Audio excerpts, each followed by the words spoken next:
তো ঘুরতে যান না, ওই জায়গায় প্রথম 500 টাকা দেখো ইনশাল্লাহ। আমার কার্ডটা রেখেন, ফোন দিয়ে রাখবো।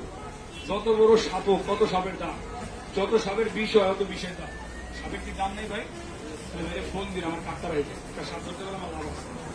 আমাকে একটু সামনে না কেটে এলোমেলো করবো, আমি একটু সাইডে দেখাবো জানবেন। এই যে দাগটা আছে না, দাগটা পারাইতে পারবো না, সাপে কামড় দেবো কেটে, এত সহজ। বাস এই দেখে এই মাথাটা দিকে নিয়ে আয়, তোর কল্লাটা বাইর করি। হ্যাঁ হারামি ওর ওর বেটা গোমটা ভাগ। আল্লাহ ভরসা, সাপুরের মধ্যে ভালো মন্দ আছে, ডাক্তারের ভিতরে ভালো মন্দ আছে ভাই, কথা কোন আছে না? সব ডাক্তার খারাপ না, সব সাপুরিয়া খারাপ না, আঙ্গ ভিতরে ছোট বড় আছে, সিনিয়র জুনিয়র আছে। এই যে সাপটা ধরছে আমি কালীগঞ্জ থেকে, 40টা ডিম লাগবে ভাই, 40টা ডিম পাইতে।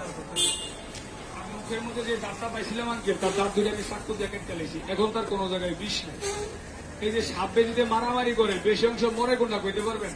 ঝগড়া করি কোনটা মরে? সাপ মরে, ধন্যবাদ ভাই। কিন্তু বড় ভাই, সাপে যখন বেদিরে কামড় দেয়, বেজি কামড় খেয়ে কই যায়? জঙ্গলের কাছে যায় ভাই। জঙ্গলে কিন্তু একটা গাছ আছে, ওই গাছটা তো আমার খেয়াল হয়, এই বেদির বিষটা আল্লাহ পানি করে গেছে। আমি আপনাকে গাছের নাম্বার কইলে চিনবেন, আপনাকে দৌড়ান লাগবে, সাইডটা পাতা খেলে চিনবেন, ঠিক আছে? হাতলে একটু ডোলা দিলে মামা রস কি হইব না? ওই রসটা ঢুকিয়ে রেখে রুগী বমি করলে ওর মুখে ছেলে বিষ বেরিয়ে যায়, মুখে একটু কাছে